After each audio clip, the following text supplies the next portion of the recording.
Can't hear anything. Welcome, everybody, to Dead Talk Live. And would you know it? The names are all screwed up. I want to welcome Vanessa Marano. Natasha, your name is correct. Natasha Henstridge and Adam Sherman. So, obviously, Adam and Vanessa just switched their names. I apologize for that, guys. Thank you so much for coming on our show. And let's just get right to it. Now, you guys have an upcoming movie called This Game's Called Murder, which is a really fascinating title. Now, Adam, uh, when people read the synopsis of this movie, it's labeled as a crime drama thriller, but the synopsis comes across as this is a very lighthearted movie. Is that something that viewers should expect when they walk in to watch it? I don't believe it should be lighthearted like for children or for the faint of heart. However, it is satirical, and for people who like dramatic comedy, it could be perceived as lighthearted if you're into dark kind of comedy. You know, if you're prepared for an adult dark comedy, it could be lighthearted in that way, but definitely Okay. not for children or something. So, Vanessa and Natasha, the movie is coming out December 3rd, which is just a few days away. What are your thoughts? Are you excited for the final product to be seen by the audience? I know you guys, just before we went live, were talking about the premiere. So, let's start with Vanessa. What are your thoughts as the premiere date is approaching?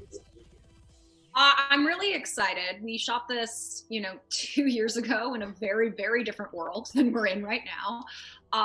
And it was funny, coming back to it and seeing all the visuals and how the wardrobe plays together and some of the overtop performances and the bizarreness truly of this story. It's one of the most unique things I've ever done. And it was incredibly, Natasha and I have been saying this, kind of a freeing experience to do something that Adam has said this as well, is a fairy tale in many, many ways, but dark.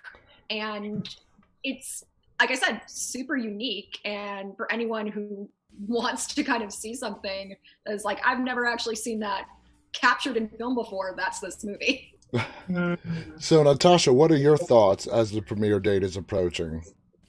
Well, I'm super excited. I'm actually going to see the movie tonight for the first time, so I'm really looking forward to that. But I agree with Vanessa. I think doing a film that is sort of heightened reality, off left center, left to field of anything, and sort of just that kind of heightened reality where it's based in certain interesting concepts, but is complicated. Like I always like, people are like, what's the film about? I'm like, well, it's about, false idols. It's about social media. It's about red shoes. It's about murder. It's about comedy. It's about so and I can never really explain it. So it's actually wonderful to be here in this interview, and I can hear Adam, but it's a complicated, and like I think so many different art pieces, you can go into a room and 10 people can look at something and every one of them will see something different. And I think it's a film like that. And from Adam's previous films, I haven't seen the film yet, but I know even when we were shooting it and stuff, visually, people that are into visual arts, I think are gonna have a field day with this, because even when we were shooting it, I was looking at seeing the monitors and Just in just awe. so creative. Well, you've seen it. I haven't even seen it yet. Yeah. So like creative, just, yeah, I'm really looking forward to that. Yeah. So, Adam, back to you. Were you the one who had the final decision on casting choices?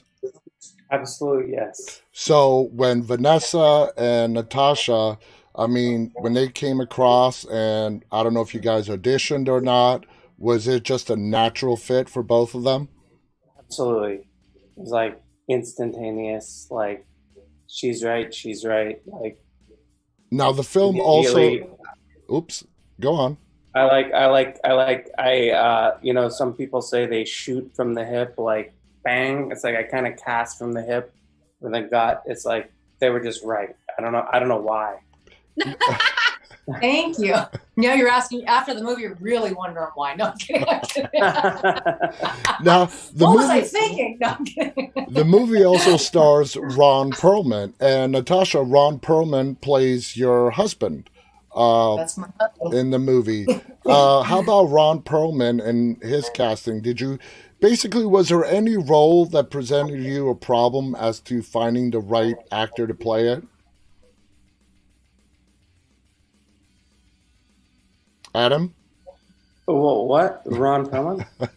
I was asking you. Yeah. I wanted him too. Like he was who I wanted, and he said it was the craziest script he ever read in his life, and that's why he took the part. and I find that as a compliment, and he's a very educated man. He was really funny and brilliant and great to work with. It's like some of the things, like he wasn't just thinking about his character. He was thinking about me, why I wrote the script, like so many different levels of things that he was thinking about, and he figured it all out. Oh. Like he figured even things out that I didn't know. It's like, wait a minute, this is like, wait, you're a little bit younger than you look. I was like, well, people tell me that sometimes. Like, wait a minute, you're not like a what is this social media kid? You're a kid that grew up on Dr. Seuss and Grimm's fairy tales. And I was like, yeah. And it was kind of like he just knew what was going on, like beyond his character, but the whole story. It was like, he was just like, he's a true veteran. He's a professional through and through. He knew, he just wanted to know everything and beyond, and figured it all out, like within a matter of days. That's Can I call him before I do any more interviews then, so he can explain it all to me? Now, Natasha and Vanessa, you two are very well established actors. Let's start with Natasha. What was it about your role that really attracted you to making this film? Honestly, like Ron said, I had never read anything. Honestly, when I looked at some of the stuff that they sent, before sending the script, they sent me, I feel like some pages. And as I was reading it, I had never seen anything like this. And it was a little bit like trying to decode. And this isn't, I mean, no offense to this, but I actually asked my agent, is this what we're really will be doing though? Or is this kind of like, it felt like a word salad, and I wasn't understanding how these things connect, where they all came from. Uh-huh. I feel like particularly my dialogue was quite that way in the film. I could be wrong. I need to see the film as a reminder. Oh no, I totally understand what you're trying to say. Like, yeah. And I was like, oh my God, decoding this. I actually just decoded some of it in the last interview. So I'm getting on board now, but it was just so fascinating, super freeing.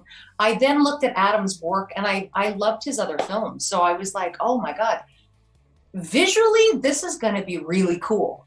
And I don't know exactly what's happening right now, but that's what's really interesting about it, And I thought that would be a really, really fun thing to play. And so, well, tonight when you actually watch it, hopefully it'll be the final piece that's missing in the puzzle to put it all together for you. A full circle. Exactly. Now, Vanessa, for you and your character, you play Jennifer. What was it that attracted you to Jennifer? This film is something that I've never had an opportunity to do anything like before, and I feel like I'll never have an opportunity to do anything like it after as well. It very much sits in its own space. So for me, it was really the opportunity to play a character I'm not normally cast in. I very much get a certain type of role, and this was so out there and so different. And so what was fun was through Adam's guidance, got a little bit of freedom to just go and play. And like I said in the last interview, like I feel like I found her as sort of like a princess in a fairy tale, but like Norma Desmond from Sunset Boulevard, like with alcohol problems and wanting to murder people. Like it's just it was this weird combination of this very old weather soul, but this doe-eyed heroine walking through something that takes such a dark twist. I never had that opportunity before, and that was what was so cool to play with. And that's something I love about independent filmmaking, is like you never know what it's going to be. Yeah. And this was bizarre and unique, and it was an experience which was super cool. And it's fascinating that you say that, because I always ask a lot of my guests about wanting to expand their horizons as an actor, not being boxed into playing only a certain type of character. And it sounds for you that was very important and a big reason as to why you took this part. Is that accurate? Oh yeah, for sure. Like I said, I mean, and people will know from this movie and everything that Natasha's saying about decoding the dialogue and it being very complicated. Like, this is not an easy film to do from an actor's perspective. And so that challenge was really enticing. And it was like, well, I might fall on my face and not do this well, or it might turn out awesome. I don't know, but I'm going to try and give it all I got. Right? Well, I loved it. And I loved it, and I think you all did awesome. Now, Adam, you wrote, directed, produced. You wore a lot of hats in this project. Was this the first time you've ever done that, where you were a producer, a writer, director, pretty much everything behind the camera? I make movies. You know, you call me a writer, producer, director. I mean, I'm a storyteller. I tell stories, and that's what I do. And what was the inspiration for this movie for you as a writer? I think it started out with I wanted to explain some corruption in the fashion industry that I had become aware of, and then I wanted some symbolism to go with that, and a direction. So that's where I got like the designer of the red shoes, and then from there it kind of just was like things going on in the world, things going on in my life, nothing to do with the original inspiration, just inspirations coming from daily life and just things that were happening all the time. So, and then there was like, I think 3 stories that I braided together, and I don't know, I just created. When you sit down to write, do you sort of have the whole story planned out in your mind, or do you improvise as you go along? Neither. The way it is for me is that I have to write something, you know, like if you're making a garden, you have to plant something, but you don't know exactly how the garden's going to look and exactly how the garden's going to grow, but you give it fertilizer, you water it, and then you trim it, and you know, if you want red roses, you plant red roses, but maybe you don't know, but maybe they'll come out and they'll be a different color, and then you know, do you want squash or do you want Brussels sprouts? It's like, I mean, writing is harder than that. Oh yeah. Better analogy, I'm saying. Oh no, squash is hard to grow. Well, my mom could do it in Vermont. I don't know. I never tried. We're almost out of time. Before we go, I want to ask you guys one last question, and we'll go around the board. The movie centers around the Wallendorf family. What, in your own words, how would you describe the family, the Wallendorf family? Let's start with Natasha, who has like a really scared look on her face. Oh God, there's so many things I could say. I'm not going to get into politics. Oh gosh. Would you say people so removed from reality because of you know, like many, I think, wealthy, famous families that are just so far removed from what's really happening in the streets and with people and with other human, not necessarily, I'm just saying there are lots. In a bubble. They're in a bubble, right? I can't give you a clip, like a good soundbite on it, but it's that being inside the bubble with the yes people and the this and being able to do whatever you want and have whatever you want and treat people however you want. It's that on steroids, really, is the idea for me. Perfect. Just pushing that envelope in that way. So, Vanessa, yeah. do you agree with that? Do you have more to add, or do you think Natasha hit it head on? They're just your normal, average American family with a ton of bloodlust. Would you call them greedy, Vanessa? Would you call them greedy? I might call them greedy, John. I might say that they have a little sense of greed within them, just a tad.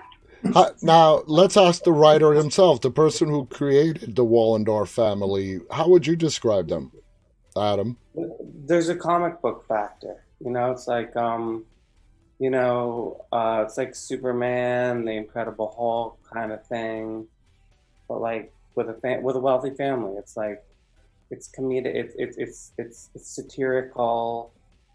Has a comic book factor in my mind. It's not like, it's like at some point it's just like, how is everybody going to kill each other off and why? And I was just kind of putting it together like a little puzzle, Awesome. Guys, we're out of time. I want to thank all three of you so much. The movie is called This Game's Called Murder. It's being released to theaters this Friday, December 3rd. Adam, is it a nationwide release this Friday?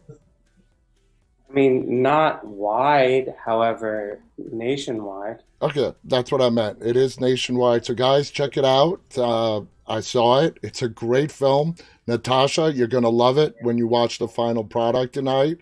Again, thank you to Vanessa Marano, Natasha Henstridge, and Adam Sherman for coming on our show. Thank you for our viewers for tuning in. Until next time, stay safe. And on behalf of all of us, stay walking. Good night. Thank you. Thank you.